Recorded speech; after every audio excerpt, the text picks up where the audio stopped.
We're good? Yes, ma'am. All right. I'd like to call the meeting to order, please, and take a roll. Yes, ma'am. Good afternoon.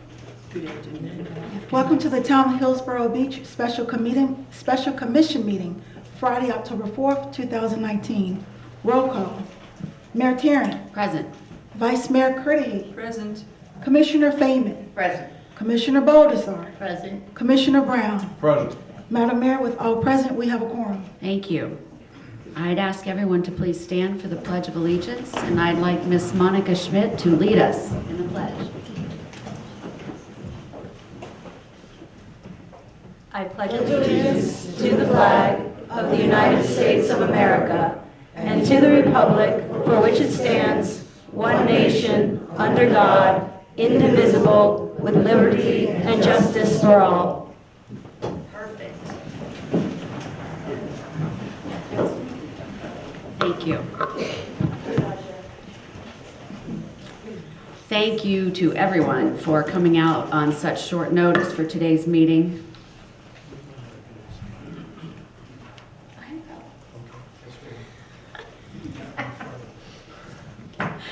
I apologize for the timing of the meeting with so many of our residents out of town. The first thing I'd like to do is recognize a celebrity we have in our midst. Our County Commissioner, Lamar Fisher. Would you please stand?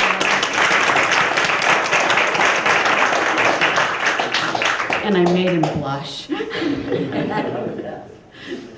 We're here today to discuss a proposed settlement agreement with Deerfield Beach relating to the litigation Hillsboro Beach filed in December 2016 in the 17th Judicial Circuit Court in Broward County, case number 17-007784, parentheses 08.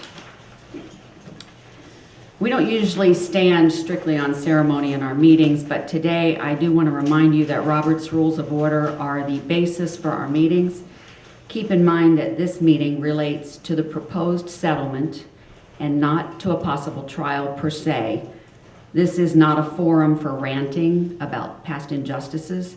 We will not be discussing the merits of litigation. We will not be discussing old grievances. We will only be discussing the proposed settlement. Council will lead the discussion initially, and then the commission will make comments, and then the public will be given an opportunity to speak.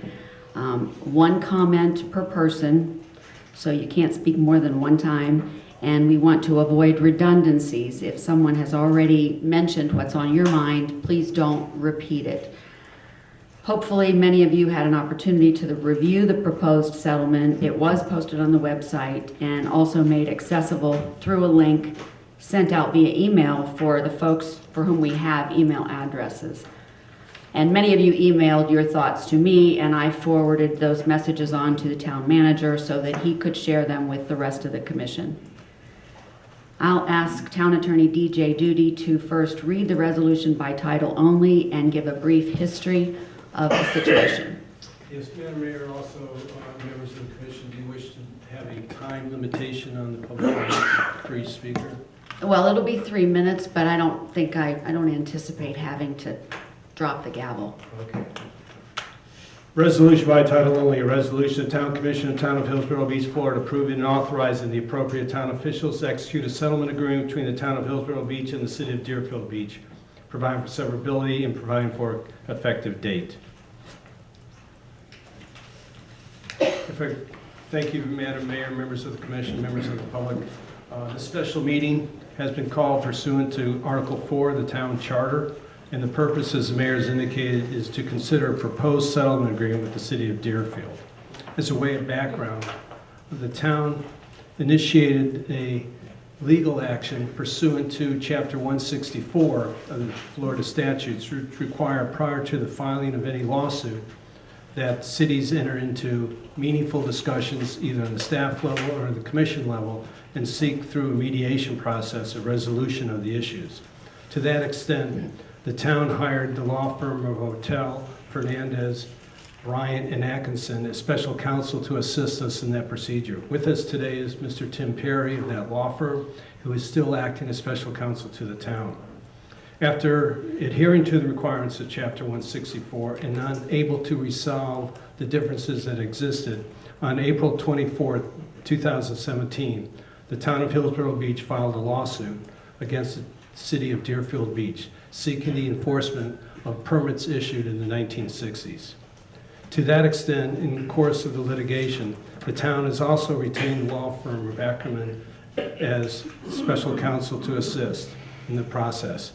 With us today is Ms. Cindy Laquadera, who is trial counsel for the town, along with Mr. Perry. As part of the litigation process, the two municipalities have entered into a mediation process as required by the court. The proposed settlement is an outgrowth of those discussions between the lawyers as a part of the mediation process.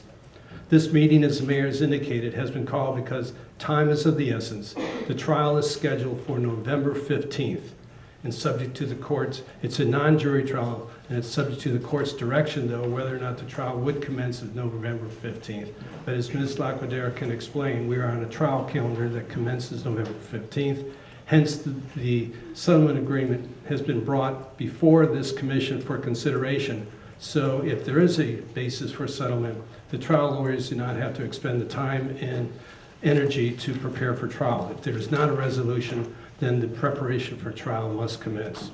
So at this point, I'd like to introduce Ms. Cindy Laquadera, who can bring the commission and the members of the public current with respect to the state of the lawsuit. Certainly, good afternoon. Lead trial counsel. I've been doing this for now 37 years, and I can sit here and tell you that we will be ready for trial. We have excellent experts.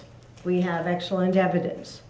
And we are here not because we're unable to prepare for trial, but we're here because we are under Florida statutes for mediation regarding public entities. The attorneys are required at the end of the mediation to make a recommendation to their counsel or commission. And here we've done that. Here you have nothing short of what I think is a miracle, because you have no fewer than 5 law firms agreeing on recommending an agreement to settle. It's not my draft, it's not Deerfield's draft. It is clearly something that has been negotiated over many hours, argued, fought over, and reasoned with, and both myself and Mr. Perry, as your counsel, and opposing counsel are recommending it to their clients. Now, I'm not an elected official. I'm ready for trial. I try cases. That's what I do. I've been doing that, like I said, many years. My first full trial was 3-week desegregation trial in federal court in 1985. So I'm dating myself. But these are complex matters. I have sympathies for the constituents and the elected officials, because as a public entity, you are hamstrung. I cannot lay out the analysis behind the recommendation, because if we go to trial, opposing counsel will have all of my information, and we use that against each other. Our trial strategies are very important, and the evidence. Instead, there are these procedures where you have meetings that are closed, and there's a verbatim transcript of the advice. And that becomes public after the case is resolved, whether by settlement or final trial and appellate decision. So ultimately, there is a record for the public to review that gives the detailed basis. But until that time, it puts elected officials in a very difficult spot, because they have all this knowledge that they cannot convey without waiving a privilege. If they waive the privilege, that's what counsel does against each other. We say you waive the privilege, and then we start taking discovery on it, and we get an advantage, and we can't let that happen. So instead, what we've done is my ethical duty, which is to make a recommendation. In this instance, it's a recommendation to settle the case, although the decision is ultimately the elected officials. Mr. Perry here will hit the high points. Even the analysis behind the high points is something we cannot share. Wish we could, because of course, being a trial lawyer, I have a giant ego, and I'm sure it's a brilliant analysis. But we can't give it to you now. But we can say that we're standing behind it. Ackerman is a well-recognized firm. We have close to 800 attorneys. Mr. Perry's firm, Ortel, is long well established as environmental litigation and environmental counsel, very strong in this field. Deerfield has extremely able counsel, and it's always better to have that. We're matched on the issues. We have an excellent judge.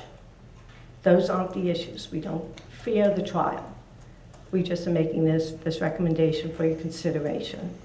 So thank you very much. At this point, I'm going to ask Mr. Perry to identify some of the elements, if that's all right, Ms. Mayor, of the settlement. And we'll move on and answer your questions the best we can in this public setting. Hi, good afternoon, everyone. I'm Tim Perry with the firm of Ortel, Fernandez, Bryan, and Atkinson. I'm the Town of Hillsboro Beach's Special Environmental Counsel. Like Ms. Laquadera said, our firm does and I do almost exclusively environmental law. We specialize in these type of issues, and we do litigation on these types of matters. We litigate these cases all the time, both before the administrative courts and circuit courts. But today, you know, Cindy and I have been hard at work for several years on the litigation, but today we're here to discuss the possibility of settlement. And the settlement takes a different approach than what the litigation does. The settlement looks really kind of at the comprehensive issues that are addressing both towns and the area, and tries to craft a settlement that will address all the issues and hopefully benefit everyone. One of the things I want to go through the agreement, not necessarily point by point, but I want to go through the agreement and talk about the different sections and talk about the high points, the things I think are worth really noting, and I'll discuss those with you. And then at the end, hopefully I can get through the whole agreement. So the settlement agreement starts out, it has a number of clauses called whereas clauses. These are clauses that set the tone for the agreement, more or less, but they are part of the agreement. They're incorporated into the agreement.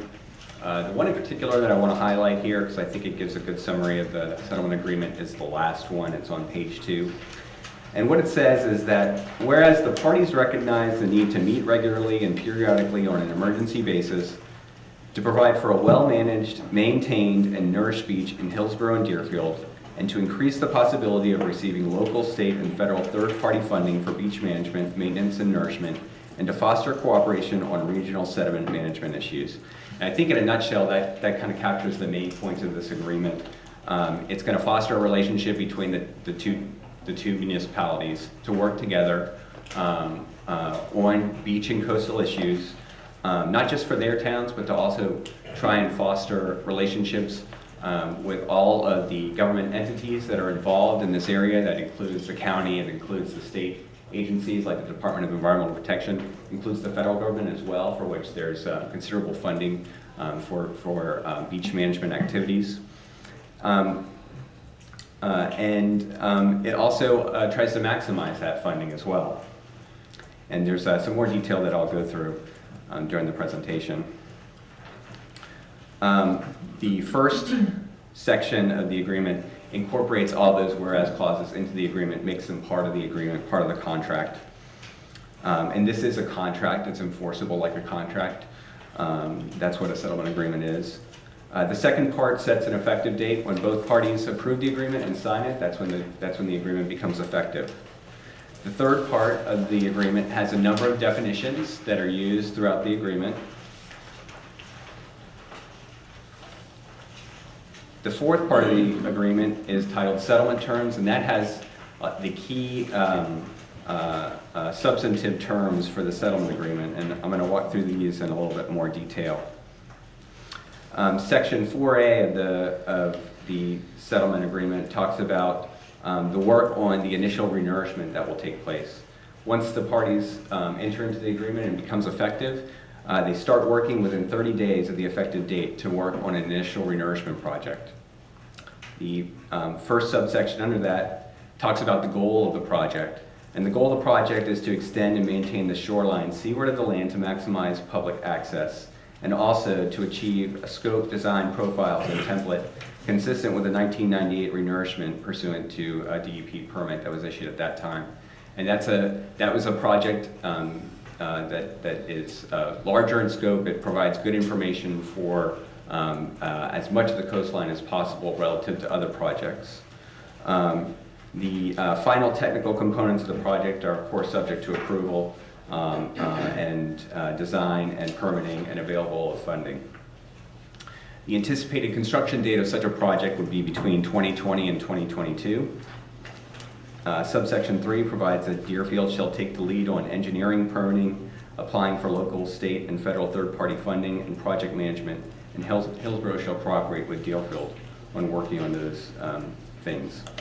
All project management costs incurred by Deerfield will be treated as soft costs, but any costs that are incurred by Deerfield's employees, any employee time that they use on this work will not be charged to the parties. Deerfield shall select the consultants required for the project, but that's subject to Hillsboro's approval. Section 5 provides that for how, when you receive third-party funds for these types of projects from the state or from the county or from the federal government, it talks about how those funds are allocated. And basically the funds first go to pay any soft costs. Those are things like engineering and permitting costs. Those costs would be split 50-50 between the parties, so it's to the parties' benefit to pay those off first. Next, the costs, any remaining funds would be applied to the cost of actually constructing the project. Those are referred to as sand costs, defined as sand costs in the project. Sand costs are allocated to the parties on a pro rata basis. Each party, it's possible that they might have to have different amounts that they would pay under the renourishment project, but each party will receive the same percentage of funds relative to their contributions. So if there's funding that would pay for 50% of the sand costs, then each party will get 50% of its respective costs paid for. And there's a formula and an example there in the settlement agreement. Subsection 6 talks about how the costs are paid for. I just discussed that. Soft costs are split 50-50. Sand costs are paid on a pro rata basis based on the amount of sand put in each municipality's limits. Section 7 contains a cap that allows you to limit the exposure that you have for the cost of a project. That cap has not been filled in at this time, so it's up to you to consider what is the amount that you would like to fill in there. For a larger project, we would recommend $5 million. For a somewhat smaller project, we would recommend $2.5 million.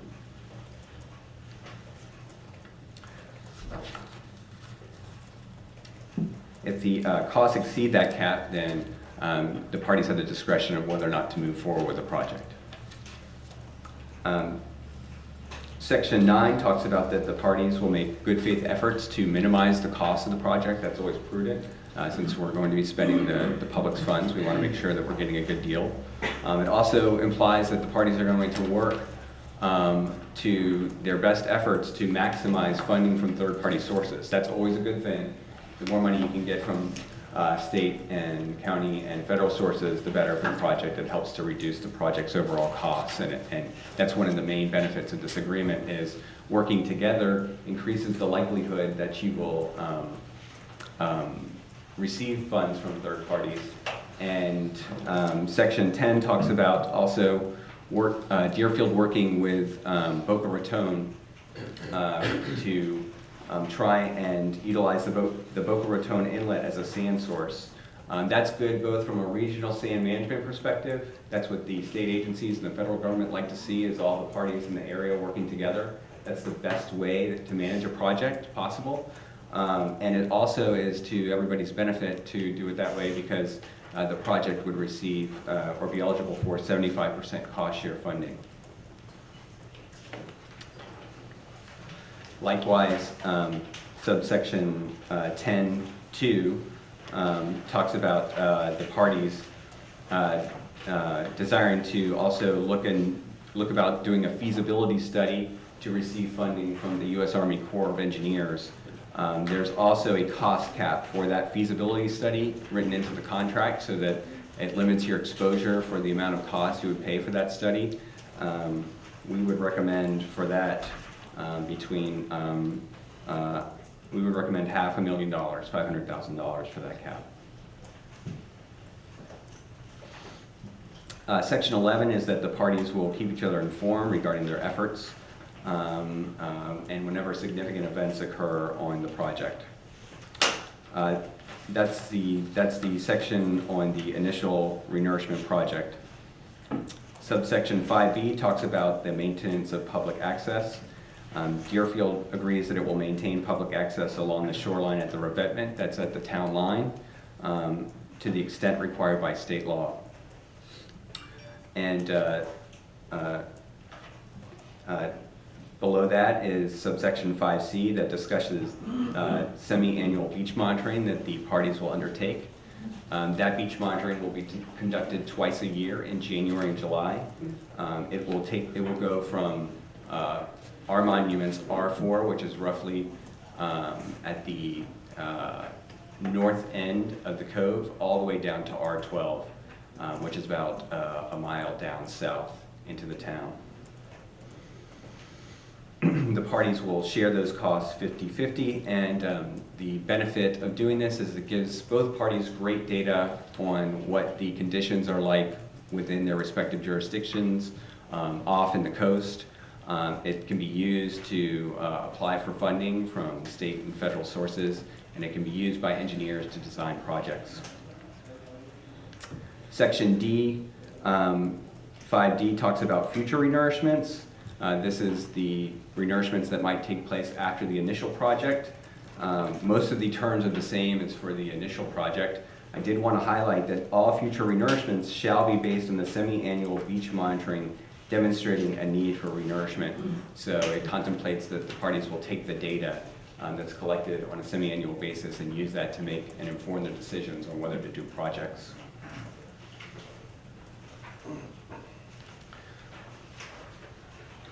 Okay, subsection 4E is the grant of easement, and the easement's attached to the document. I'll talk about that in a little bit more detail later.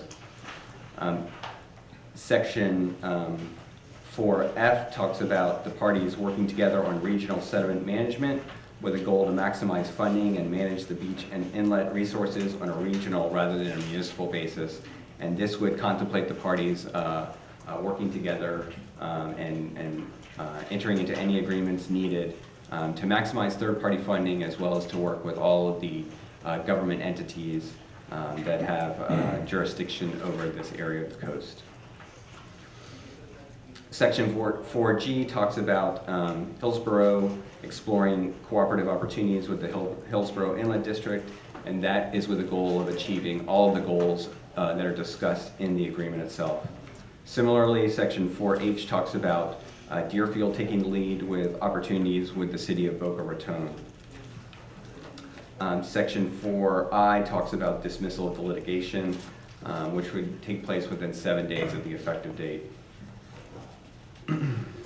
Section 4J has some language about consultants, that the parties will make sure that the consultants that are hired for the projects have insurance, and if the consultants are liable, they'll look to the consultants to make the parties whole rather than each other. All right, Section 5 has a lot of what lawyers like to call boilerplate language. It's a lot of legal technical language. I'm not going to go through a lot of that, but I am going to highlight a couple important points. I think one of the most important ones would be Section 5D. That talks about the effective term of the agreement, which would be through July 31st, 2049. Section 5E talks about what happens if there's a dispute among the parties, and the town managers will first get together and try and work it out. Then the parties would come together and have a mediation and try and settle any disputes before they took any further steps. Let me turn to the easement just briefly.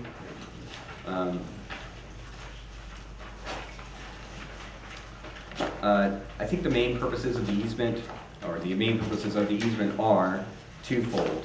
One is for public access, And the second is for construction and equipment access for beach renourishment. The easement itself contemplates that there would be a 15 feet wide easement to accomplish these things. There's some flexibility on where that easement would be placed, so we would like to get some input from you on that. The two most likely and probably the two best places to choose from are the right-of-way at 10th Street and the right-of-way at 9th Street going down to the beach. There are some pros and cons of each, but I think we would be able to get an easement at either place. The 10th Street access easement would provide us with probably a little bit more funding for projects in the future. That would be the main benefit of selecting that location. The 9th Street access would probably be a slightly better access point for beach nourishment projects. So those are the two main considerations with choosing between those two. But that we could handle with Deerfield's lawyers after the settlement is entered into. So that concludes my presentation of the agreement. I would like to remind you that if there's any motion, it should include cost caps for the initial project as well as for the feasibility study. That's it? Okay. Thank you.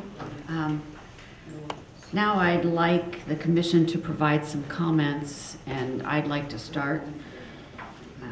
As Mr. Perry said, working towards a settlement on this case has taken many months and a tremendous amount of effort on the part of a lot of people. I can only speak for myself, but to me, if it's possible to reach a settlement, that's far more preferable than duking it out in court. That said, I have a number of questions and concerns with the proposal in front of us today, a lot of which are procedural. Specifically, I think the commission is being asked to vote on an incomplete document. In addition, we've had about 48 hours to digest the information, and contrary to what is stated in both the proposed settlement agreement and the beach access easement agreement, we, meaning the commissioners or the town staff, were not given an opportunity to contribute to the drafting of these documents. So, my questions, the first one relates to the proposed easement because I think it's very important where that ends up, and I don't think that's something we can just decide off the cuff. Whether or not we need a survey, I don't know, but I'll say we don't need a survey, but what we do need is agreement on where it goes before we sign the document. To leave 2 pages completely blank in a document of this magnitude just doesn't sit right with me.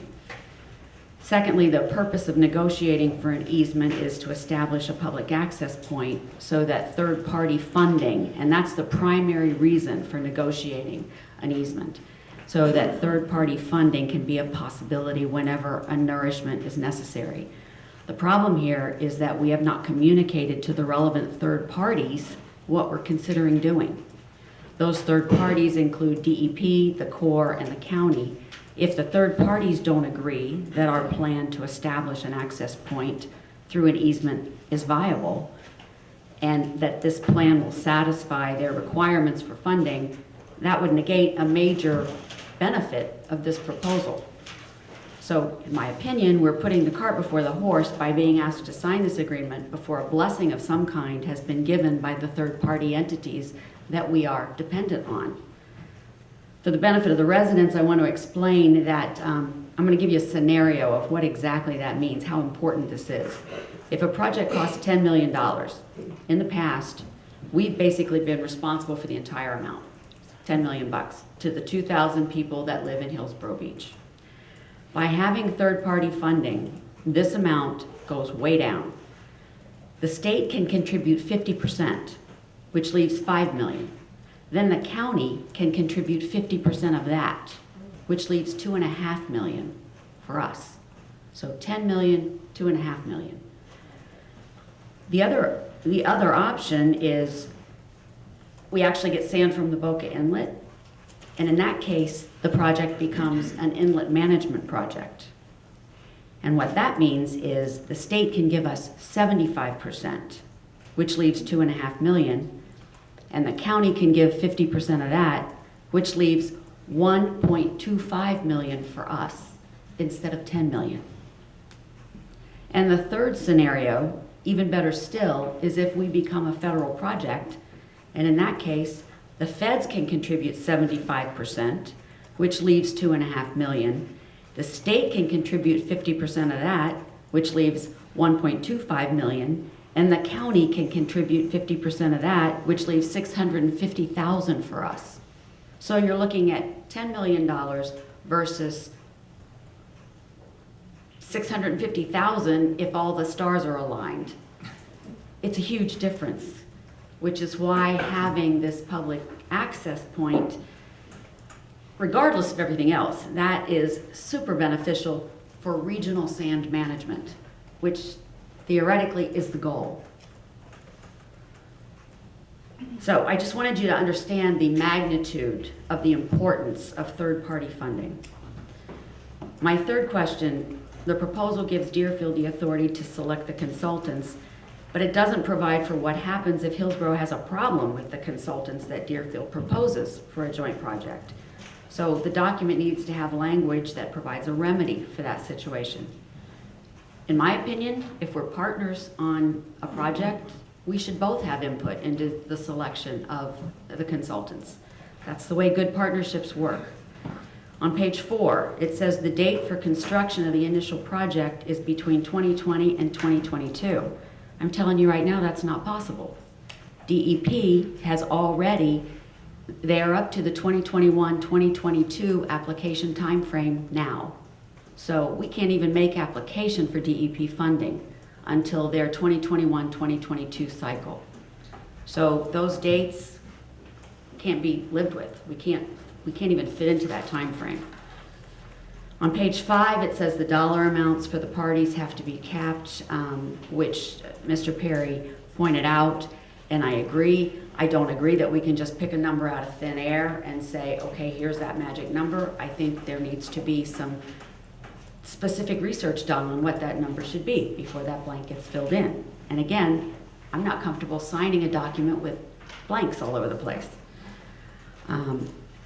Also on page 6, there's a blank for the maximum cost for doing the Army Corps of Engineer feasibility study. And Mr. Perry has recommended $500,000 per party for that study. Right now, the Corps is offering 100% coverage for getting a feasibility study done. If we had all our ducks in a row and our county behind us to go to the Corps and say, we want a feasibility study, Army Corps of Engineer, they're willing to pay based on the money that the state received from the federal government after Irma. They are willing to pay 100% of that feasibility study. So that needs to be explored and optimized and maximized, and there's a time frame on that. And my fear is that Broward County has missed the boat. But that's another example of why we don't just want to fill in the blank with 500,000. That's 500,000 we may not have to spend. Also on page 6, items D1 and D2 are in conflict with one another. One says future nourishments are going to be based on semi-annual beach monitoring data, which is great. The other says future nourishments are going to be based on a 20-year-old template. The north and south limits of those two things are not the same. This creates a real potential for discord down the road. There are other questions I have before I can even consider it prudent to sign this document. I do want to stress that my preference is to reach a settlement. But in good faith, I'd like the opportunity to get these questions addressed before being asked for a signature, because it's my name that goes on this document. I'm the one that has to sign it. I realize the reason for the mad push for a quick turnaround is that we're scheduled for a calendar call for trial the week of November 15th. And if the settlement doesn't work, council needs time to shift gears and prepare for trial. The trial date's already been moved back twice, once by Deerfield's council, once by ours. So I'm not crazy about the idea of moving it back again. But now that we finally have something to work with, I would rather see this resolution tabled and the trial date moved back, if necessary, to give us time to fill in the blanks in this document get the questions answered that we need to get answered, get some approval or some buy-in from these third parties that we're going to be super dependent on, and hopefully come to a settlement. Those are my thoughts, and I'd like to now open the floor to the commission. I'd ask that the commissioners wait to be recognized before speaking so that we don't have more than one person talking at once in order to keep the record clear. Yes, Commissioner Feynman. Yes, I'd like to get an answer from Tim first, if he can, on those third-party situations and a time frame, if that's something we're going to move forward with getting. Do you want to respond to the commission as we go? Yeah, I can do that. Okay. That's fine. That's a good way to do it. So the third-party funding contemplates that, first of all, there's kind of a threshold. There's two thresholds for the third-party funding. One is there's a minimum of 50% in the agreement that you get at least that. And then I'm sorry, say that again, please, Tim. there's a minimum that you get 50% of the cost of the project. Comes from third-party funding for the initial renourishment project. And then there's also the cost cap. Now, if you don't get the 50% funding, or the project exceeds the cost cap, then the parties already agree in the agreement that you'll continue to reapply for third-party funding. So it contemplates that if the funding's not there for whatever reason, that you can get it, that the project can be pushed into the future to get that funding lined up. Okay, that wasn't really what I was asking. Okay. The question that I was raising was the third parties for the easement. Let's go back to that, I'm sorry, Yes. I left out the easement, okay? The easement doesn't have any third parties. The easement is strictly between us and Deerfield. But I thought they had to agree. We have to agree with Deerfield, which we haven't been given the opportunity to do on the placement of the understand. easement. Okay, wait. Yeah, I know what you're asking. Okay. Yeah, and we have looked into that. We do believe it'll qualify as a public access point with the FDEP for third-party funding, having an access point there. So There, where? either Either or. Okay. However, we have not had any kind of conversation with the county on this, and that's a portion of the third-party funding, correct? It's a portion, yeah. Yes. And you don't feel that there's going to be a problem with picking either one as far as the third-party funding? I don't believe so, no. And what leads you to believe that there won't be a problem? Well, Technically. because we've worked on negotiating this easement for several months, and so Okay. based on my experience, I don't think there'll be Okay. an issue That's- getting either one. The answer? You mean an issue with Deerfield, or you mean, okay, Mhm, mhm. okay. So this has been a cooperative Yeah, discussion on but both this sides have worked third-party funding. both sides have spent many Easement. months. Both sides have spent many months Okay. and worked hard on all of the issues that are in this agreement. Okay, okay. That answers my question. Yeah. Yes, Commissioner Baldessar. I think we would get much more accomplished if we could work together. Certainly the regional or the area sand or beach management program certainly would be better. Along with what you had mentioned, I would also want us to look at the date again, the expiration date, because there is an expiration date of 2049, which is like a 30-year expiration date, so. Which we have not Yeah. had any conversation on. Right, so. Yes. I don't think anybody could have said it any better than our mayor has, and all of the points that you brought up were things that I think that were on all of our minds. We're not allowed to discuss this, as you know, prior to sitting here in front of you all. And I also think that settling gives us more strength. It doesn't give us everything we're asking for, perhaps, but it does provide some more immediate relief. And a cooperative effort, excuse me, is looking at our beach as a whole maintenance project benefits both of the towns, gives us the greater potential for funding, and all of the rest of us, assuming we fill in all of those blanks, of course. I think that has to happen.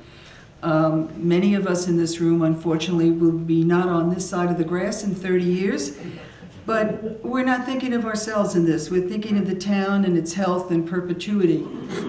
for everyone going forward. So, and also if we have any future issues in sustaining this agreement, what we finally do sign, I feel that we're far better positioned going back to court with an enforceable agreement than we were with a 1960s permit, which didn't say a lot of anything. So that's just my opinion, and I, of course, from our attorneys, we would like those blanks not be blank. Thank you. Okay, another one? Yes, go ahead. But unlike the public, the commission's allowed to talk as much as you want. Okay.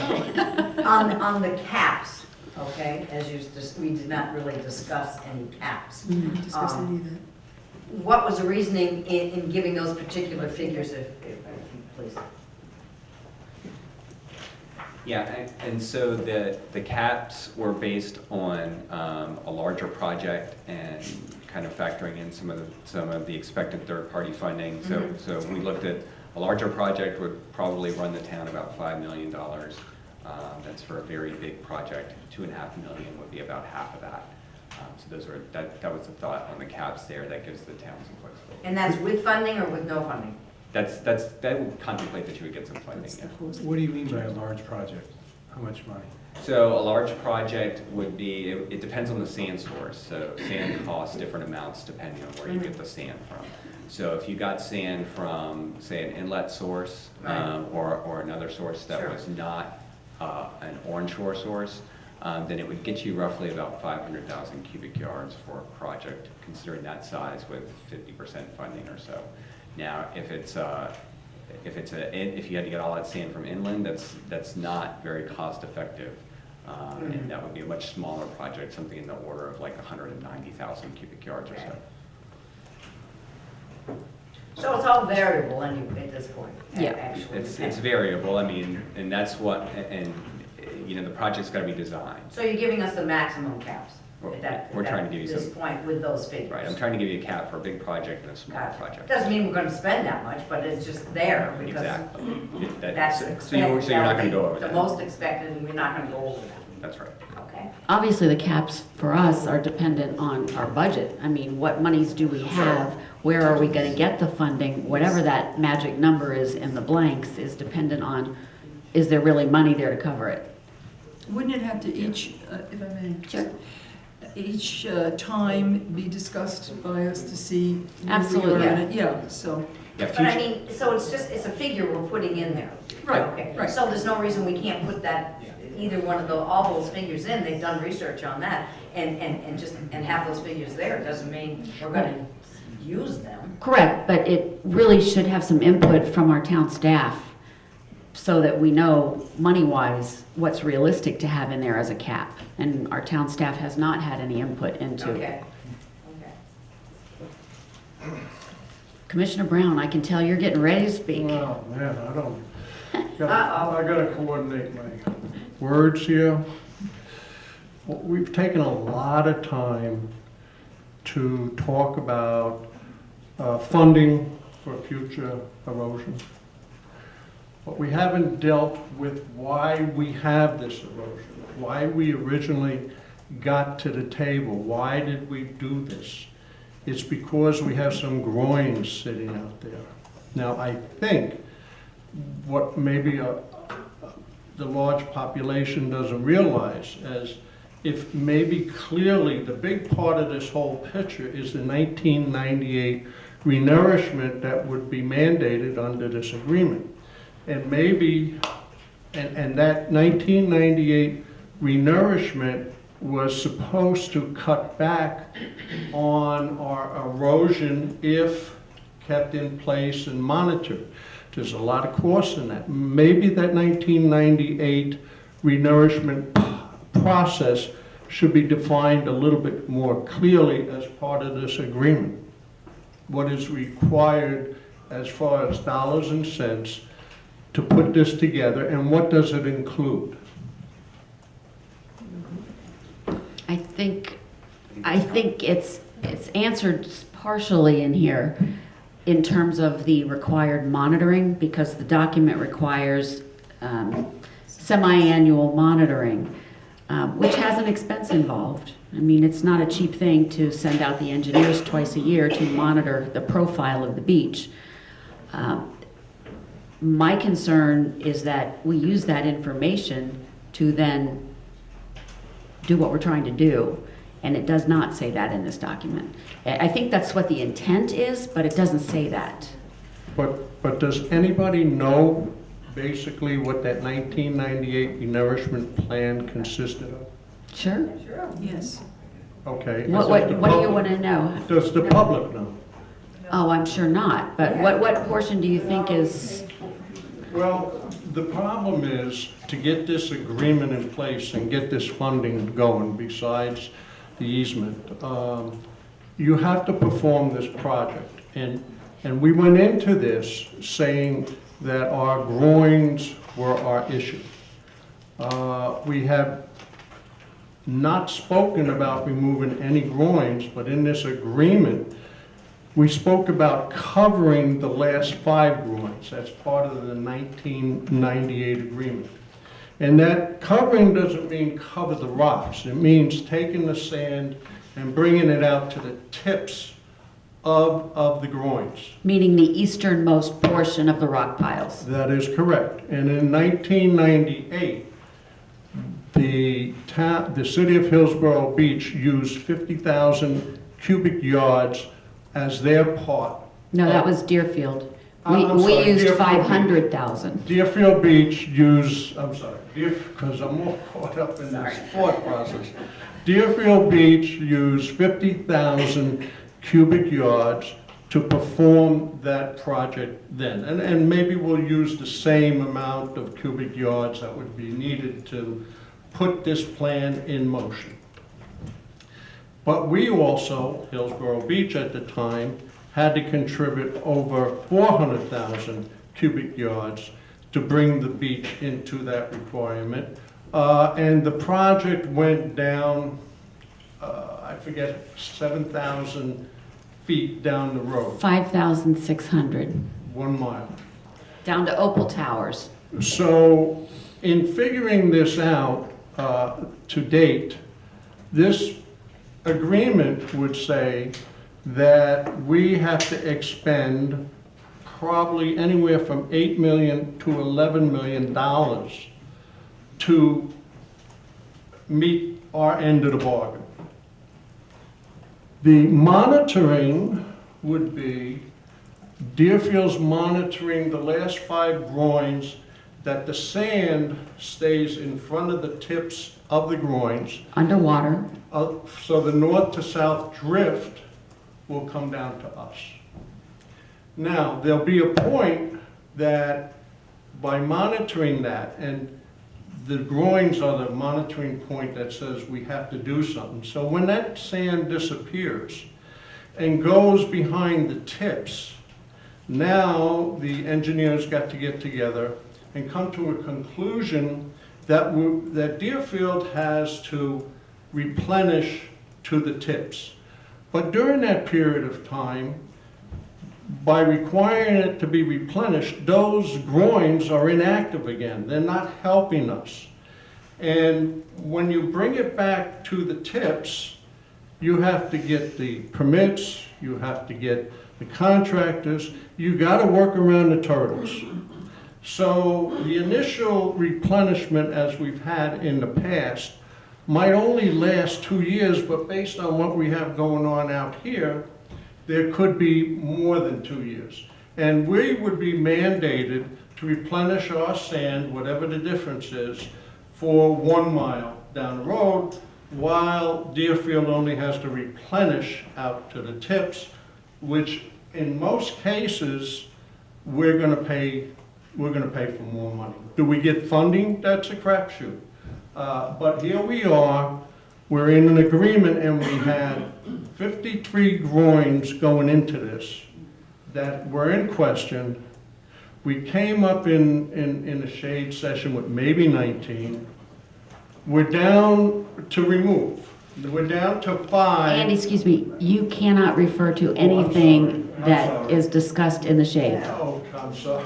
Okay, you don't want me to cut you off here now, do you? Okay. I thought this was now open, But that's the only way I could come up with my conclusion. Technically, we are still in the mediation process. Okay. We are, I can that's help what you. we are discussing. help Let me just finish. So- Let me just finish. So we are now sitting here asking to pass an agreement with all this funding. We're gonna get all this funding for what? To correct the erosion that's happening out there that we set forth to try and stop.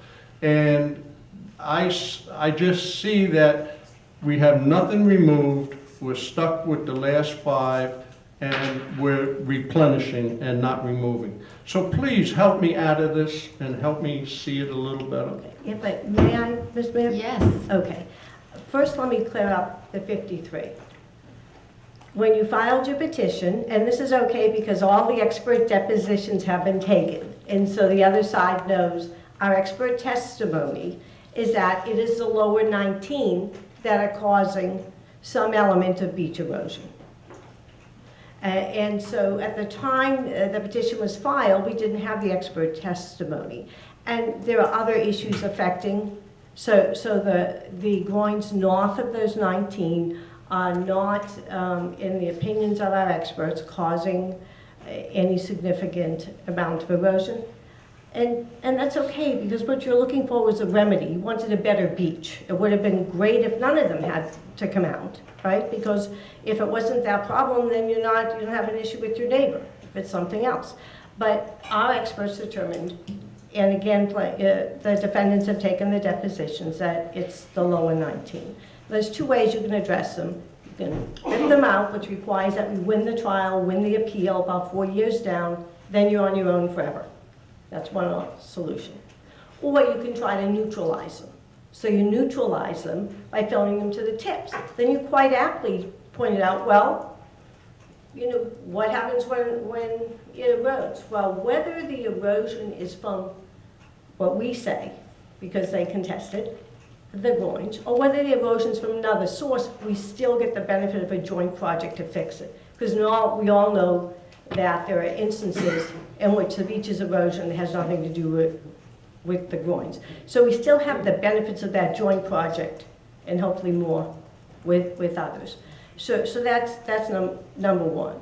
Number 2, the cap, and I agree the discussion on the cap and the amounts is important, because you can set the cap lower if you want. That's your control. Your control is the cap. As the mayor pointed out, that's your budget. I'm concerned in representing local governments for a long time is that you have incredible constraints on your ability to raise funds. And so you lower the cap, you can always go above it, but you can't be compelled to start a renourishment before. It's a tough question, because if the beach needs renourishment, you have a partner willing to help you get up there in the ranking and apply. But it leaves you, the lower the cap, the greater your flexibility in that issue. Third, there's a benefit from Deerfield's maintaining its beach at all. Because once those rock piles are gone, the configuration of that with the city park that's not going anywhere still is going to capture sand. And so part of the issue, now we say not as much, all the expert testimony that from the depositions have taken is out there. But there's a benefit to us as well as a benefit to Deerfield from having a better beach. And so hence the jointed issue of moving forward, as the mayor pointed out, on and having that beach come out to the tips. It's a benefit to them. They have a far better beach. And it's a benefit to us because it negates the groins. And having that profile come farther out will help keep your project longer. It gives you a longer life. It gives you better scoring. The longer that project, the more it addresses that issue, the higher you're going to score for your funding. So it's all tied together, and hence the joint agreement. As you point out, it's not everything, but that's the issue. It's to try to get you the remedy without causing the harm to them, and to invest them in something that actually works for them as well as works for us, gives them a better beach, gives them an incentive to continually modify and have that that better beach. And the third-party funding, as the mayor pointed out, is important, as is the cap on that. So you've hit on some key points, Commissioner. And I just want to say that I hear your main concern, and that is one of the discrepancies I pointed out between item 6D1, on page 6, item D1 and D2, because those are the triggers or the parameters that are being suggested for determining when a nourishment needs to take place. One of those items says the 1998 template, which is what you're describing, which is 50,000 cubic yards of sand in Deerfield and 500,000 cubic yards of sand in Hillsboro. The other one says it's based on what the engineers find out when they do this every 6-month monitoring, and that should be what is used to determine how much goes where. And that's why that discrepancy needs to be resolved up front, because they're two different animals. Following the 1998 template, as you said, is one thing. Following what the data provides is something totally different. And the monitoring is planned to be done to the north of the Cove Beach Club. And just for the public's benefit, the Cove Beach Club is a building that sticks very far out into the water and recreates the whole coastline. And from that point down, which is where the 19 groins that affect us the most are. It's from the Cove Beach Club that has 6 groins in front of it, and then there are 13 groins south of the Cove Beach Club. And those are the structures, those 3 things, the Cove Beach Club, the groins in front of the Cove Beach Club, and the 13 groins to the south of the Cove Beach Club, are the things that impact us the most. So as I'm suggesting, that's a discrepancy in the document that needs to be addressed. Anyway, sorry. I think the Vice Mayor had a comment. I just have one question right on what you're on. Without speaking to what happened in the shade sessions, I believe I can speak to what the experts said, because that was shared. Just if you could just give me a topic or an issue, because no, I did share some analysis with you, and what I said in public was what is in a deposition transcript of a deposition taken by opposing counsel, Mr. Hockman. And so there's a line, and I have to be so careful, because if we discuss it, it waives the privilege, among other things. And so we can have a quick sidebar, and I can clear that, and then we can come back on if we want. A quick sidebar, meaning? Meaning I could step aside. What is my question? With the Vice Mayor? Yes. Just say. If you want to ask me that, and then we can come back in, and that way I can. Very trial-like, thank you. Pick a room, pick a Am I door, walking pick a into door. a closet here? But the meeting is still being conducted. I am. Yeah, so if anybody needs to make a bathroom break, now would be a good time. Please note, we still have 3 members of the commission. We still have a quorum. We still have a quorum.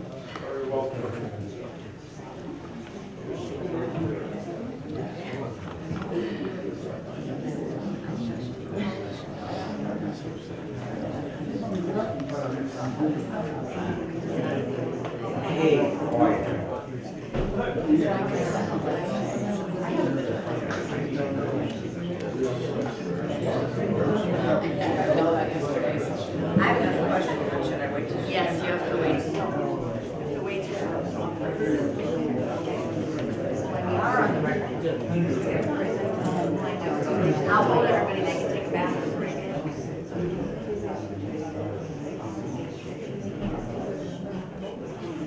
Should have brought a porta potty.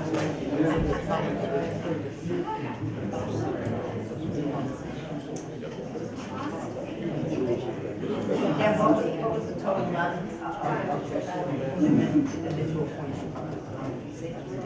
Yes, I'm good. 5 or 6? Okay, sorry folks, I can quote what I wanted to, and that is, although we all have the concerns about the groins that everybody's aware of, the beach it's such a complicated, I don't even know the word.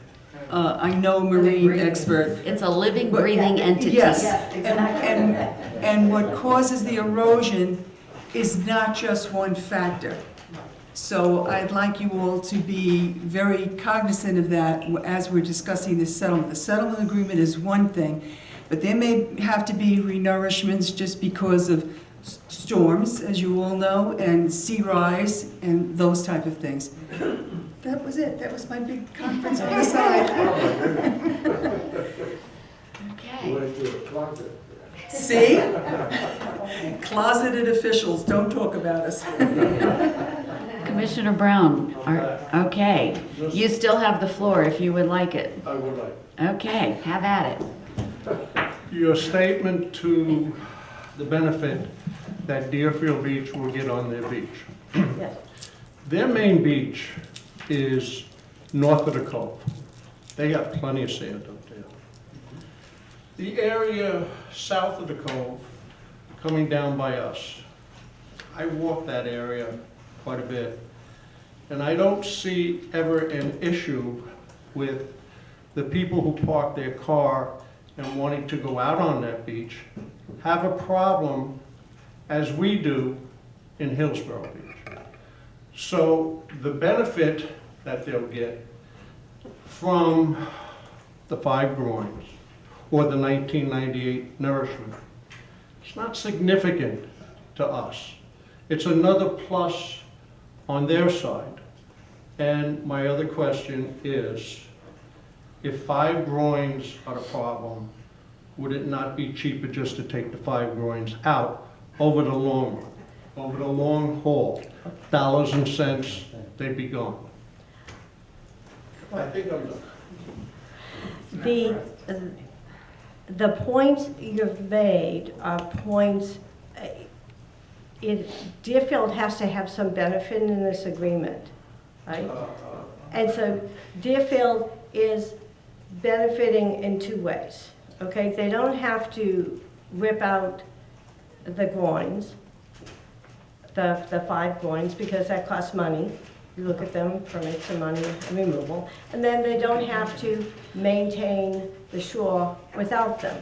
We contend, of course, that that's the responsibility once they're out. But we all acknowledge that once they're out, they will have more erosion. So They will have more. they will have So more. welcome to the club. Yes, I understand, but if the issue was, this is a compromise, if I'm going to win, I'm going to go to trial, I'm going to win, I'm going to wait till the appellate court comes, and then we're going to get however number the court orders out, and then we're going to go forward and manage our shoreline in between your town lines. That's a choice. The alternative is the joint. On joint, there has to be some benefit for both. I believe that they believe also that there is a benefit because rather than spending money on ripping out and permits and appeals and things, they have a bigger beach and it's better. We get the benefit of that bigger beach, and any of our experts have testified that that shoreline coming out helps the longevity of a project. Now, it's joint, we're joint with them, that brings a benefit, right? I mean, that's part of our negotiations. It brings a benefit for a joint application. Would it ultimately be cheaper to go to trial, appeal, and rip those out? And then subsequently, each of us renourish our beach independently? I doubt it, but I don't know. But that's one of the things in the future. And so as part of these negotiations is the art of compromise, which is something that does not come naturally to me. They have those benefits, we have these benefits. And then we've tried to mirror the situation that you would have as close as possible, so that we would negating them and get the most benefit. Because again, on a joint project, that saves the soft costs, it saves everything. So if we can get that in there and maintain it, then we believe that's a good and valid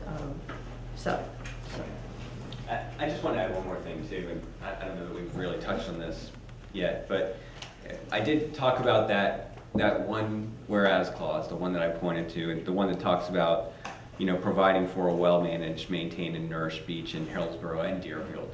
And the benefit of that is when there's a good, nice, well-managed, maintained beach up there, okay, instead of the groins trapping the sand, instead of them being a problem, then the sand will just go by them, and it comes down to our shoreline. That's the benefit to us of them having a good beach. We want them to have a good beach, okay, because that helps us.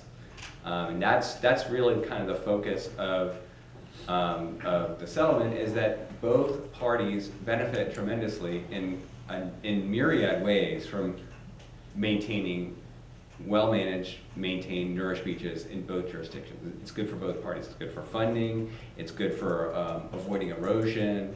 You know, it's good for protecting the coastline. I mean, there's just tremendous benefits from doing that, and that's really kind of the shift in mindset, looking at the bigger picture from inlet to inlet, rather than just focusing on one aspect of the coastal management that the town has to do, which is the groins.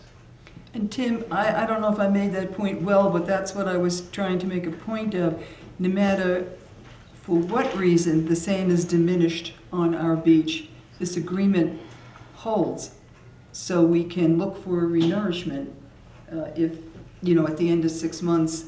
Yeah, I mean, all the future, the current project, you know, you're going to be approving the plans, okay? So the plans have to be approved by both parties, so you're going to have input on that, okay, certainly. We need that, You're also of course. you've got control over the cost of the initial project, and then in the future projects, you're going to be taking that data that gets collected, and it's collected regularly because that gives both parties good information about the health of the beach, okay? And more detailed information even than just going out and looking. It's more informative for coastal engineers to know the whole picture, both above the water and below the water, what's happening offshore, gives them a better idea. And you take that data, and that's what drives what needs to be done. And you know, we're looking from north of the cove, you know, all the way down to into the town limits, and that's the study area. That's where the there's erosion other places probably, but that's the area where there's typically the most erosion. Yeah. The study limits are R4, Monument R4 to R12. So it's just north of the Cove Beach Club down to about Opal Towers. So that's the data collection point. My point before is, what's the point of collecting that data if the template is held to the 1998 nourishment? So I'm agreeing with you. The point is, both of those are in this agreement, so we have to, well, we have to agree what the purpose of the data collection is. And it's sort of negated by having the template laid out as the 1998 limits. So, If I may, they have no requirement, as far as I know, right now, to renourish their beach. So if you're telling me that the upper part, and I don't normally go up there, so I know what the south end of their beach looks like, but I'm not sure what the north end of their beach we looks can like. show you lots of current pictures. There is no beach. Yeah. The water's up against No, the I said, seawall. I know what the south end looks like, and it looks like they had not done a beach nourishment of their south end for a long time. Definitely with an agreement, they would be required to do that. But Andy's point is only to the tune of 500 feet or 700 feet, Which would be the last Last five groins. groins. as opposed to the 13 groins that are south of the Cove Beach Club. That's a big difference. And it's both points are listed in Right. here, and yet they're mutually exclusive, so they both can't be in here. It's Okay. one or the other. Right, So- but if they have the requirement to renourish their beach to the 13 groins or whatever, that would definitely be an advantage, since they're not doing it or they haven't been doing it. I mean, they've just let the groins disintegrate and Right. rock piles sit there uncovered, so. Well, why haven't they been doing it? Well, Andy, I Obviously- don't know, I live in Obviously, Hillsboro they don't Beach. encourage people to go out there. They don't, the bulk of their beach people is north of the coast. Right, right, And they've But that's not neglected that gonna area a change. long Right. time. right. All the But- nourishments that have been done with us jointly, 1998, 2011, those are the two big ones. Both of them were minuscule over the Deerfield line. So technically, Commissioner Baldessar's right, there's never been a full nourishment that I'm aware of ever since 1972 maybe, was the one before that, that area has ever had sand put on it in Deerfield. And what that means is there's no feeder sand for us. Right. There's no feeder sand coming to us because it's not been put onto that beach. So you're not wrong. But the point is, we're looking at a settlement and, yeah. But I'm also, one more. I think the last groin has been defined as a terminal groin, Yes. and there's problems with that term as far as it reflects on our getting some sand. That terminal groin is still gonna be there. That terminal groin. You're not gonna know it's there, though. If they follow this agreement, you'll never know it's there. It will be completely covered with sand No, out to the tips. out to the tips, To the beyond the eastern tips. And when that gets eroded, there's a time period Well, to fill it back, and then it becomes a terminal groin again. right. But I think, Tim, we had this discussion. Yes, if the terms of this agreement are clear enough, that would not happen. Right now, I feel like there's a, Perfect world. This is fine. well, no, just the terms of the agreement. In a perfect world, Perfect the agreement. groins would go away and we And would we work have with this. Deerfield And we as a have no team. erosion, and And we have sand no would come. storms, and we And- have And the turtles are out of season. Yeah, right. We can correct it. But a terminal groin will always cause erosion immediately downdrift. The point is to get rid of that terminal groin, either by removing it or completely covering it. So if the agreement is followed and the groins stay covered,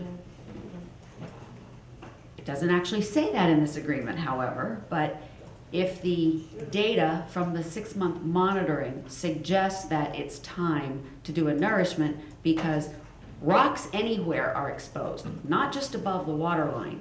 The rocks underneath the water, which are the far easternmost tip. When they say tip, that's got to be included. It's not the tip of the groin extending out above the water. By the time that tip is exposed, there's so much rock exposed under the water that it's a done deal.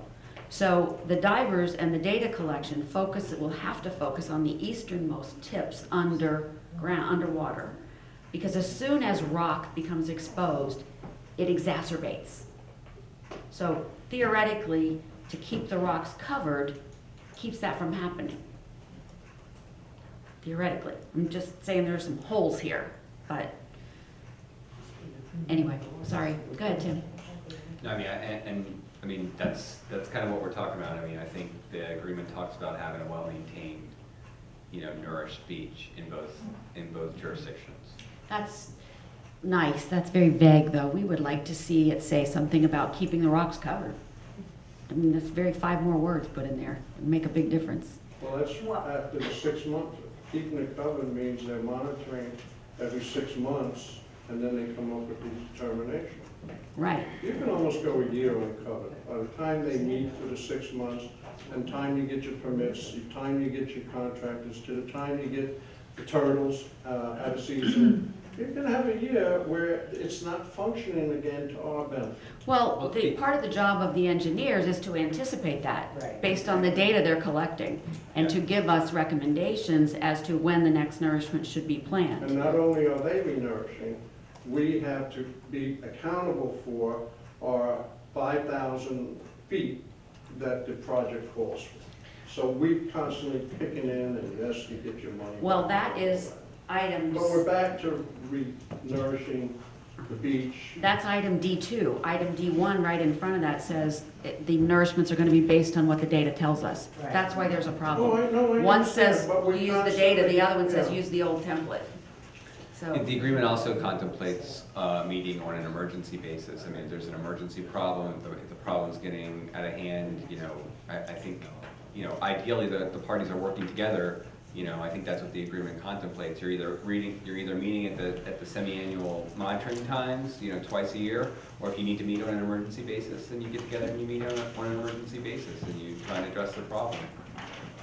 Okay, that still doesn't address the fact we have 2 and/ors there that need to be taken care of. it's in the document, right? Now, we cannot take care of that today, is that correct? No, that's part of the problem. We have Okay. had this document 48 hours. We haven't had a Okay. chance to Okay, I'm digest just it, asking. to say, this is what we need, this is what needs to be answered. Okay. I mean, if there's no other comments from the commission, questions, I'd like to open it to the public, if that's okay?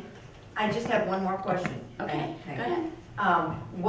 What time frame do we have to work with, Tim, as far as getting these 7 changes that we've gone through with the mayor done? What's our time frame? Like tomorrow, a week, 2 weeks? How long do we have to make these changes that we need to make? If we request a trial extension, we have whatever the trial extension date can give us. I mean, I don't know where the judge's calendar is, but Right, Madam Chair and Commissioner Freeman, right, the trial court tells us on November 1 whether we are going to trial, and they have such a caseload that that's the way they have to do it. So we can't, we won't know ahead of time.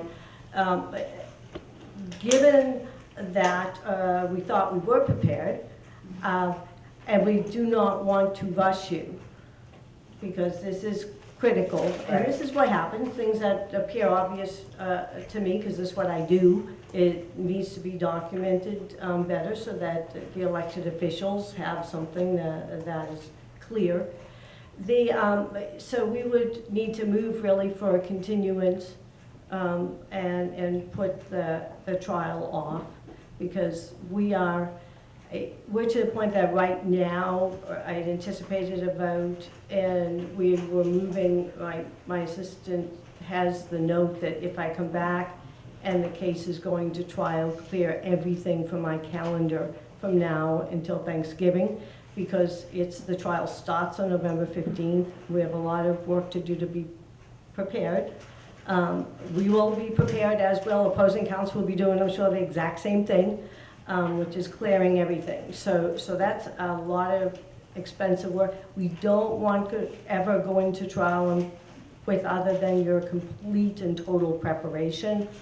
And I need to know. And so I would recommend that if you're not ready today to vote, that you decide among yourselves how much time you would like to reset, to make sure that we can get you something that you have time to look at and address and then put on.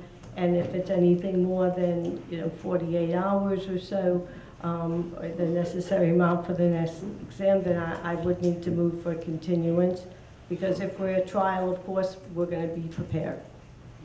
And one of the most critical pieces is getting some buy-in from the third parties that we're looking to for money. And that hasn't happened at all yet in any kind of significant way. So we need to make sure that what we're proposing here, that they would look at us favorably and say, yeah, we will participate in your nourishments. You make application, there's no guarantee we get the money, but at least that we've met all the requirements. We don't know that this will meet the requirements that are laid out for applying for funding. So the way we anticipate that it will. So we're not going to get to that point in 48 hours. That's going to take some appointment time with the county. That's going to take some appointment time with the state. So my thought is we're going to need more like a couple weeks to get enough time to speak with everybody. I mean, I don't know, does anybody feel any differently? Anybody got any magic wands? You can get appointments quicker than me? I know, I don't want to push you right there. There was a reason you were invited. Mayor, I would suggest, Yes. I would suggest 30 days, just knowing our government and state government. I would think you're probably right, yeah. So if then we definitely have to ask call for for continuance, yes.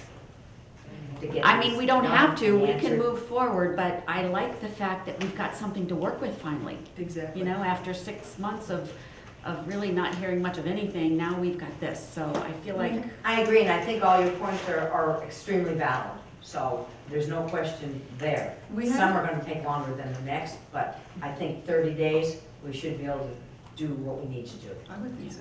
We have this document to work with now, and we know where we need to dot the i's and cross the t's, and we know where we need to get the buy-in from the other agencies. So since that's all clear, I don't see it as taking more than 30 days for an answer. I would think that's plenty of time. And we're building on a foundation now, not just... Part of the problem is this document is a result of mediation, and anything that relates to mediation cannot be discussed outside the mediation room. So we couldn't go to any third parties with anything specific. We could say, hey, you know, we're working on something, what do you think? And they'd say, well, what are you working on? And we'd say, well, we can't really tell you yet. So, They don't you know, care then. Yeah, now we have something to work with them that's been made public. And I think it's not the end all, it's the starting point to me. So I would agree that Commissioner Fisher's recommendation is probably a valid one. That said, is it okay to turn it over to the public? And I just want to say that if whatever comments we take or questions we take, we'll have council come up after the public has spoken and address the questions that are laid out. In other words, we're not going to go back and forth. One person council, one person council. We're going to take all the questions and comments from the public. The council is going to then come and address anything that they can have answers for that has been raised. So, okay, I'm sorry, in the very back, and when you do speak, you need to come up because you need to give your name and, for the record. And yeah, come up to the podium up here because we can't hear you otherwise on the audio.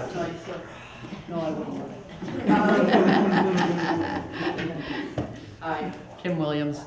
I just wonder if this has been presented, the Cove Club.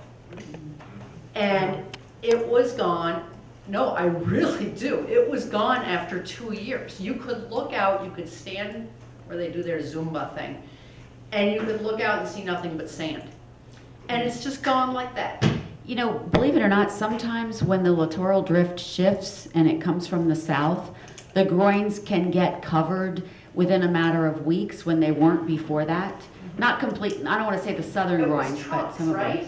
Well, we did truck in, we did truck in, but, So did Deerfield. well, I'm not familiar with Yeah, that. they did. They did for Really? a good month and a half. Truckload after truckload, everything was covered. And then 2 or 3 storms, gone. It was great for 6 months. So that's what happens. Okay, can we, Can, yeah, we'll just make note of that and follow up, because I'm not familiar with that, whatever that project was, I'm not familiar with it.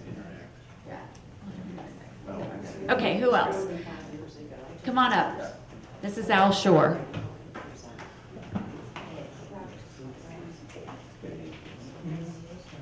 Hello, Commission. Hello. Hello, Al.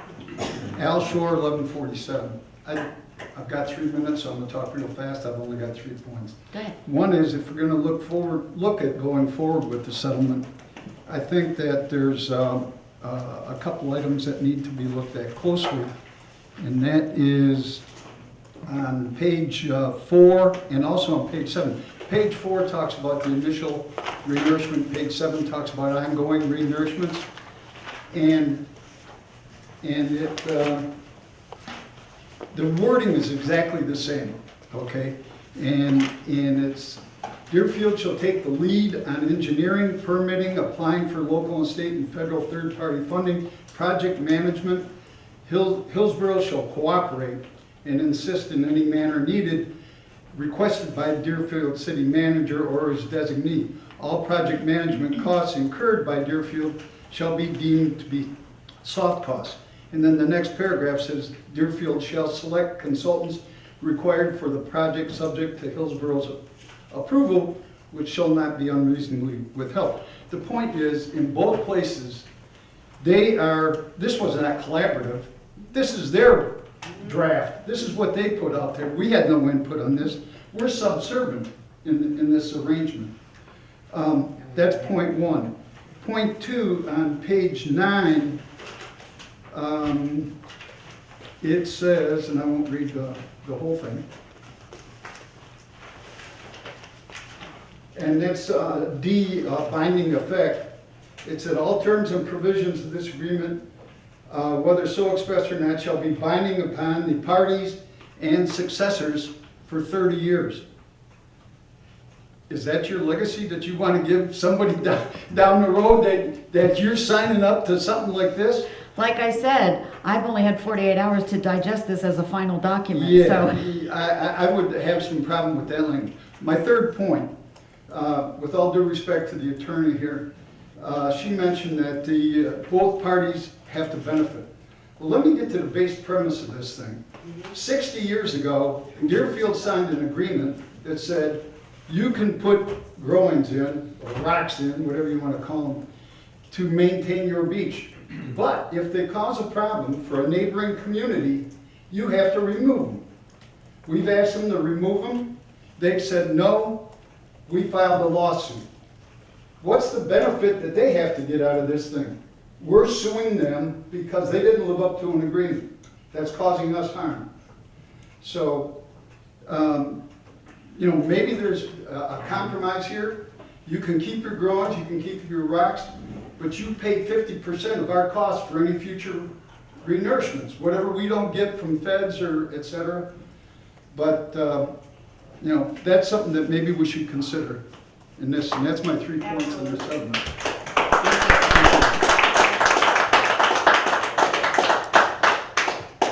Anybody else?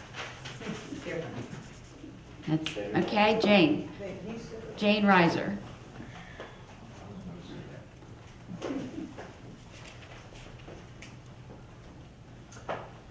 Jane Reiser, 1050. You talk about the beach semi-annual Monitoring? monitoring of the points. I know that it will be inspected from under the water divers. Prior to December 2017, when we filed suit, at one of the town meetings, there was a video that they had taken, I believe, from Port Demire, and Andy, you can confirm this, and it was a time lapse. Yes. And that was incredible because it showed so much of the erosion. Would it be helpful if we did the same thing at different points for the mile down to Opal Towers at different points? I know they're inspecting underneath, but if we have a problem with the agreement that we make, could that be used as documentation that we're not... It's not working. The bargain isn't working, the deal isn't working. Because that video, quite honestly, made a tremendous impact on me. It was... Yeah. Let me explain, just so everybody knows what we're talking about. We took, after the 2015 nourishment, we mounted a video camera on the top of Port Demire, and we took pictures every day at the same time of day. And then we put it all together in a time-lapse video. And within 8 months, when the project was finished, you couldn't see any groins. It was a big, beautiful beach. Within 8 months, the water was swirling around that last groin again, and the escarpment was about 4 feet tall from the water carving out the sand there. So, I mean, I certainly think that's a good idea to keep a record of, going forward, if we make a settlement, have documentation of what the beach actually looks like. But, yeah. Okay. Anybody else? Yes, Mo Tarifi.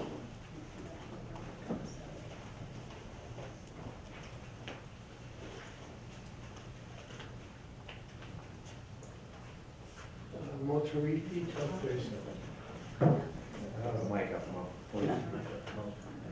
Yeah, when I heard about a proposed agreement on the table, I was elated. I was really happy because I knew how difficult it is to go through all of the litigation, negotiations, and all that. So before I go further, I want to thank the lawyers and engineers for coming up with this, because it's not, believe me, it's not easy. Now, some of us have worked on this for a few 8 years. 8 years. For a few years, and that's why, when you get engaged again, it's very personal, okay? Now, as I said, I was elated, but then the elation went out the window when I read the proposed agreement. The only reference, minor reference to erosion was a mention of 53 erosion control structures. And then I don't even know why they were mentioned, because there was no elaboration as to why did they have them, what did they cost, all of that stuff. So I have an issue having an agreement, proposed agreement, that deals with symptoms and not the disease. Now, this has never worked in medicine, and I don't think it's going to work here. You know, putting our future in nourishment. Now, we were talking about 1998 nourishment projects. Do you know how long it took before all the sand was gone? Not very long. 3 years. 3 years, and I presented that to the Corps and to the DEP, and they were flabbergasted, but I showed them pictures and dates and everything. So if we're gonna rely on nourishment, we're never gonna be done. So we really need to focus on erosion, and hopefully we can resolve, mitigate, and don't have to, no matter what we do, we're still gonna have some nourishment, but we need to minimize it as much as we could. And another thing that really didn't go well with me is using the 1998 nourishment project as a template. My God, that was one of the worst projects I've ever seen. Like I said, we weren't consulted. Well, lastly, if I live in Deerfield Beach, I would sign that agreement in no time at all. Thank you.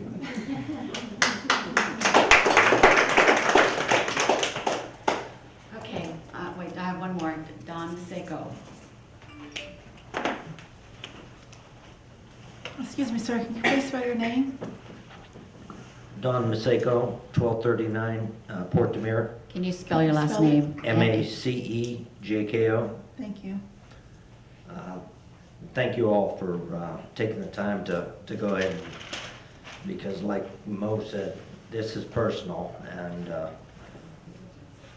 in 1998, whenever they did the renourishment, it was beautiful. That's whenever I moved in. But there were more groins behind Port Demire, and they stacked it up and to create the terminal groin that is causing so much of a problem. If Port Demire has sand, all of Hillsboro Beach has sand.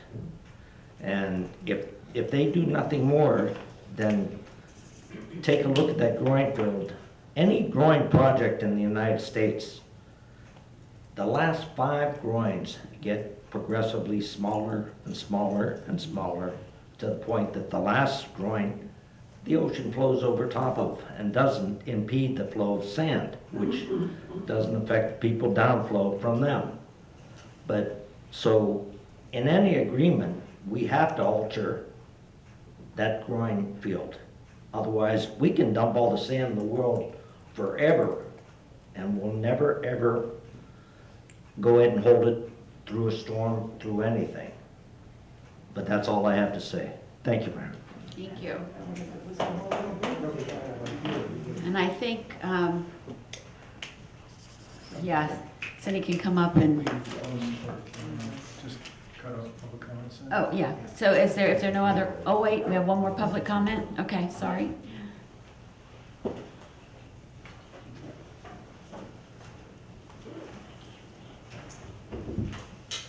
Good afternoon. My name is Rick Corliss, and I have the distinct privilege of having property on both sides of the aisle, 1238 and 800. And What is 800? Ocean Harbor, Okay. which may present another problem in the renourishment on this agreement, because Ocean Harbor, a lot of the pieces of North, they are on their own beaches. So I don't know if they're going to participate in the Really? renourishment. According to Deerfield, it's a public beach? No, it's not. Thank you. And I hope I don't get in trouble for that, but You might. No. they have private beach signs out there. Yes, I know. So, and I'm not for or against that, you know, I see the public using that beach all the time, and it's not a big problem with me. And I've seen the erosion here, I've only owned the property for a couple of years, and I've been coming to Deerfield Beach for quite a while. And I don't know if, I'd like to see the renourishment take place, it really has to be done. But like the other gentleman said, they have to control the erosion also. So all I'm saying is that I'd like to see the renourishment go on. If you're fighting this in court, it'll hold that renourishment off for years anyway, and you know it. And I've had dealings with DEP in Massachusetts as I did some work up there.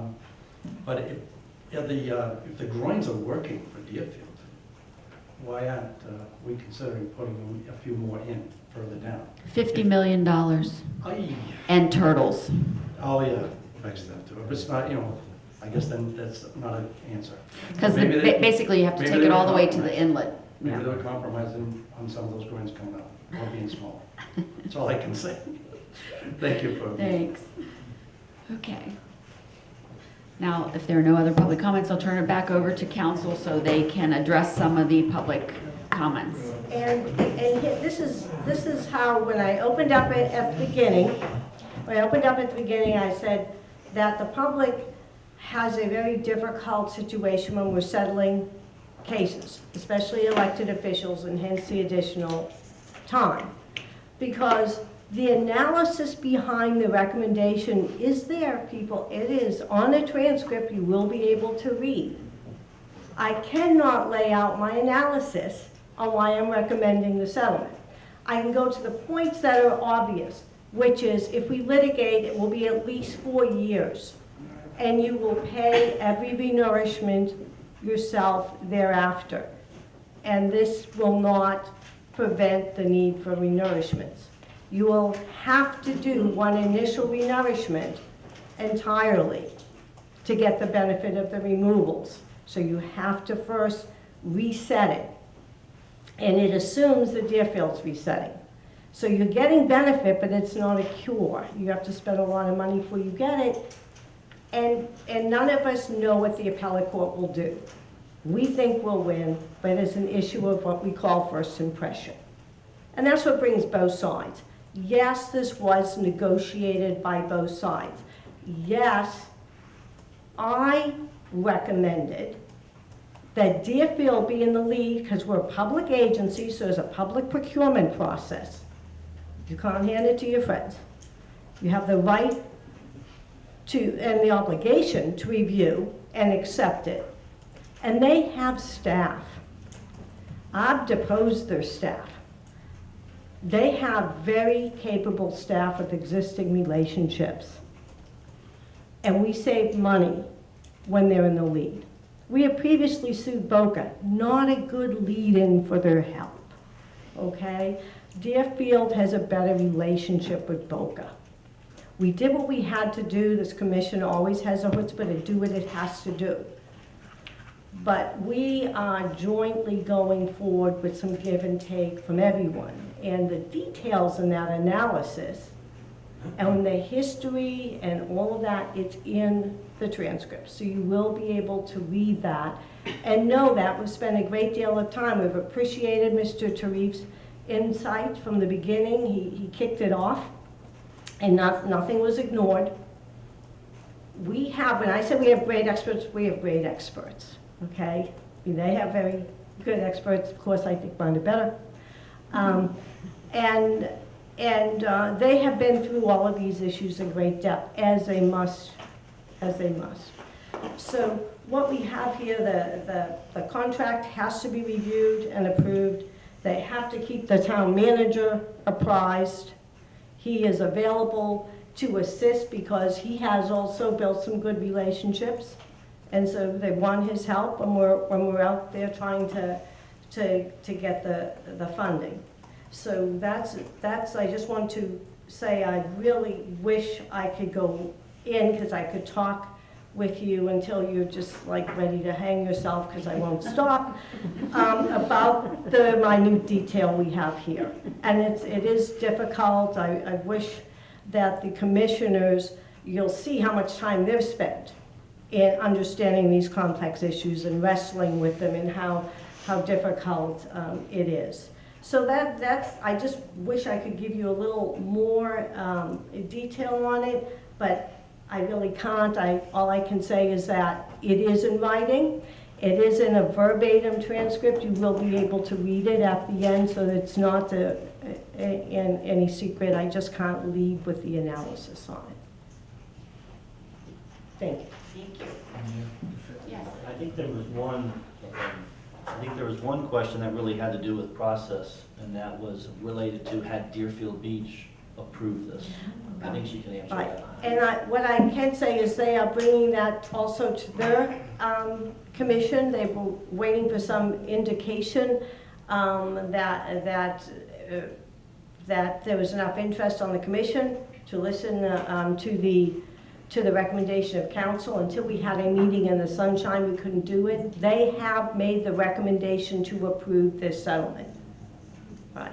And so that is, it is going to the commission. We're working on the timing on public meetings. It's tough to get the information out to the elected officials, schedule the meetings when we don't know how people are going to vote. This is a real meeting. We didn't know how it was going to go.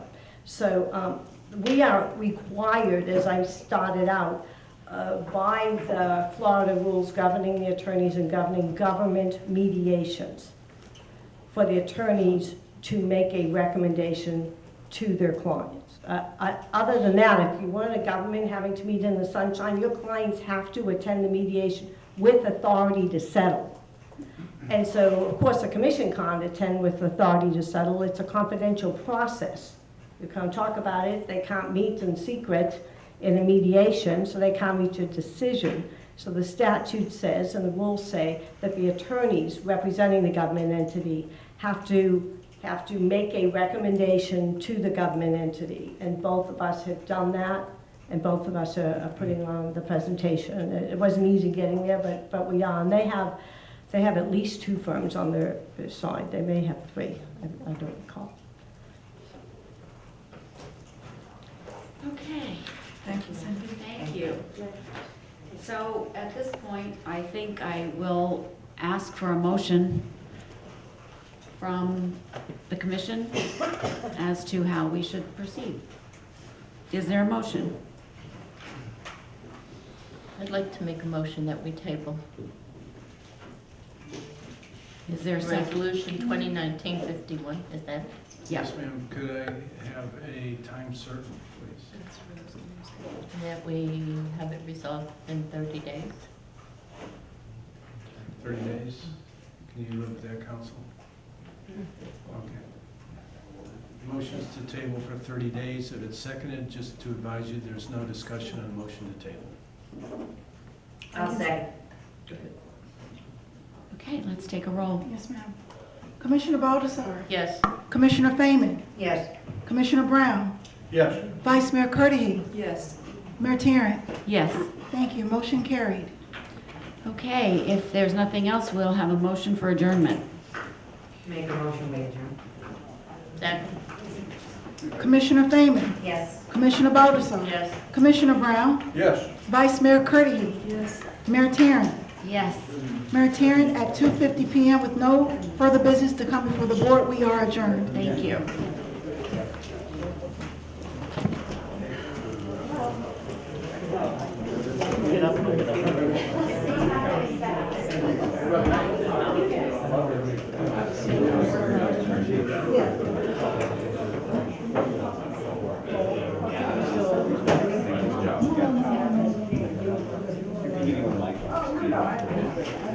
Andy, good job, buddy. Thank you, sir. Thank you. For the-